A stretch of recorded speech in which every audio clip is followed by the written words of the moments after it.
Hello viewers, Ushasri channel చూస్తున్న మీ అందరికీ ముందుగా చాలా థ్యాంక్స్ అండి. ఇవాల్టి వీడియోలో గోంగూరతో పొడిని ఎలా తయారు చేసుకోవాలో చూపించబోతున్నానండి. ఈ గోంగూరతో మనము రెండు రకాలుగా పొడిని తయారు చేసుకోవచ్చండి. అంటే తెల్ల నువ్వులు వేసి చేసుకోవచ్చు, అలాగే వేరుశెనక్కాయలు అంటే పల్లీలు వేసి కూడా చేసుకోవచ్చు.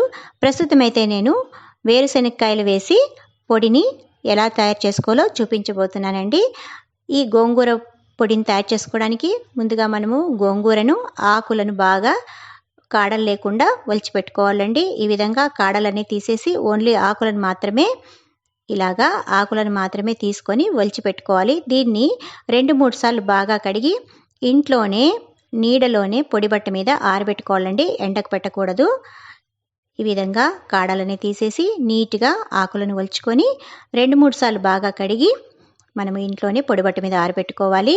ఒకవేళ మనకు గోంగూర ఎక్కువగా ఉందనుకోండి, అప్పుడు మనము సగం గోంగూరను పొడి చేసుకొని మిగతా సగాన్ని తడిపోయిన తర్వాత, అంటే పొడిబట్ట మీద ఆరబెట్టుకున్నప్పుడు కాస్త తడిపోతుంది కదండి, అప్పుడు 2-3 స్పూన్ల ఆయిల్ వేసి కడాయిలో ఈ గోంగూరను వేసి వేయించుకొని దాన్ని డబ్బాలో వేసి స్టోర్ చేసి ఫ్రిడ్జ్లో పెట్టుకోవచ్చండి. అప్పుడు కూరలు లేనప్పుడు, మనకు కావలసినప్పుడు, ఇంట్లో కూరలు లేనప్పుడు ఈ గోంగూరతో మనము పప్పు కానీ లేదా పచ్చడి కానీ చేసుకోవచ్చు. ఈ విధంగా గోంగూరను బాగా కడిగి ఇలాగ పొడి బట్ట మీదే ఆరబెట్టుకోవాలండి. నేను కూడా సగం గోంగూరను నూనెలో వేయించుకొని డబ్బాలో వేసి స్టోర్ చేసి పెట్టుకుంటున్నాను. అంటే గోంగూర పెద్ద కట్ట కదా, బాగా ఎక్కువగా ఉంది కాబట్టి సగం మాత్రమే చేసి చూపిస్తున్నాను. ఈ విధంగా ఆరబెట్టుకున్న తర్వాత 250 గ్రాముల గోంగూరను తీసుకుంటున్నానండి. అంటే ఇది పావు 250 గ్రాములు.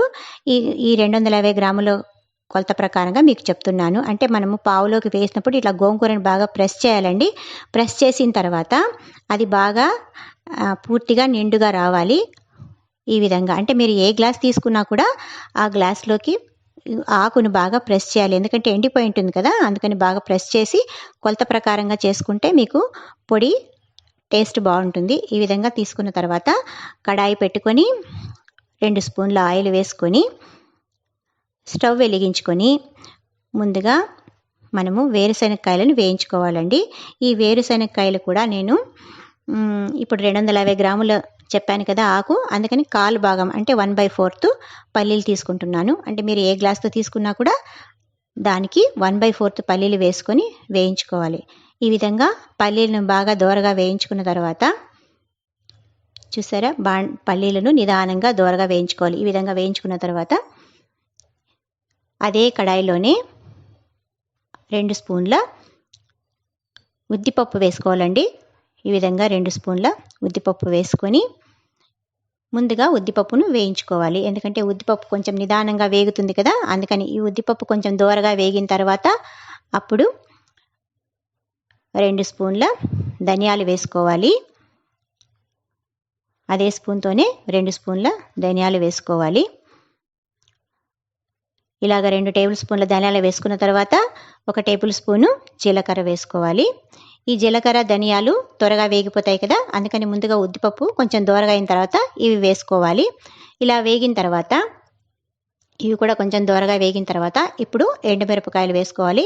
నేను ఎండుమిరపకాయలు 12 తీసుకున్నానండి. మీరు కారాన్ని బట్టి ఎండుమిరపకాయలను ఇంకొక 2-3 కూడా వేసుకోవచ్చు. ఈ విధంగా ఎండుమిరపకాయలను కూడా వేయించుకున్న తర్వాత ఇప్పుడు పొట్టు తీసిన వెల్లుల్లి రెబ్బలండి, ఇవి ఒక 20 దాకా వేస్తున్నాను. ఇవి వేయడం వల్ల పొడి చాలా స్మెల్ బాగుంటుంది, టేస్ట్ కూడా బాగుంటుంది. ఇవి కూడా కొంచెం దోరగా వేయించుకున్న తర్వాత చివరగా 2 బద్దల చింతపండు అండి.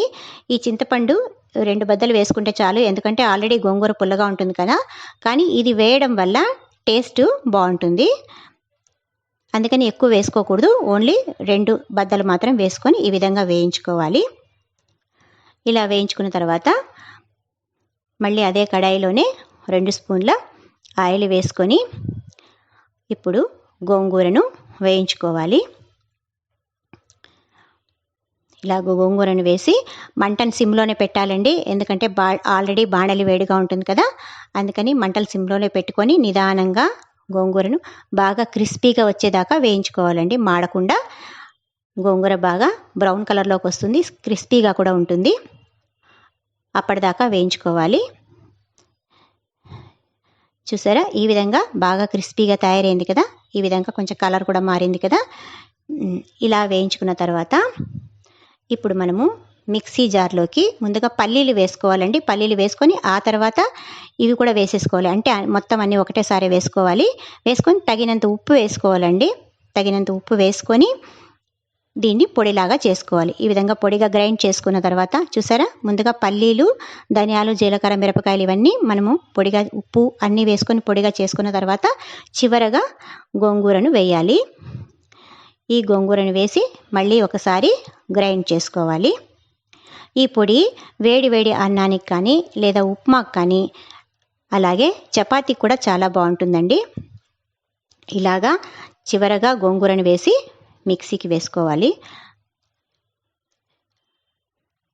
ఈ పొడిని ఇలాగా చూడండి, ఇలాగా ఈ విధంగా వేసుకొని గ్రైండ్ చేసుకుంటే చూసారా, పొడి ఈ మాత్రం ఉంటే చాలండి. ఇదేం మరీ ఎక్కువ పౌడర్ లాగా కానక్కర్లేదు, మెత్తగా కానక్కర్లేదు. ఈ మాత్రం ఉంటే కూడా బాగుంటుంది. చూసారు కదా, ఈ విధంగా మనము గోంగూర పొడిని చాలా ఈజీగా చేసుకోవచ్చు. మీకు ఈ వీడియో కనుక నచ్చినట్టయితే లైక్ చేయండి, షేర్ చేయండి, అలాగే సబ్స్క్రైబ్ కూడా చేసుకోండి. ఓకేనా? Thank you.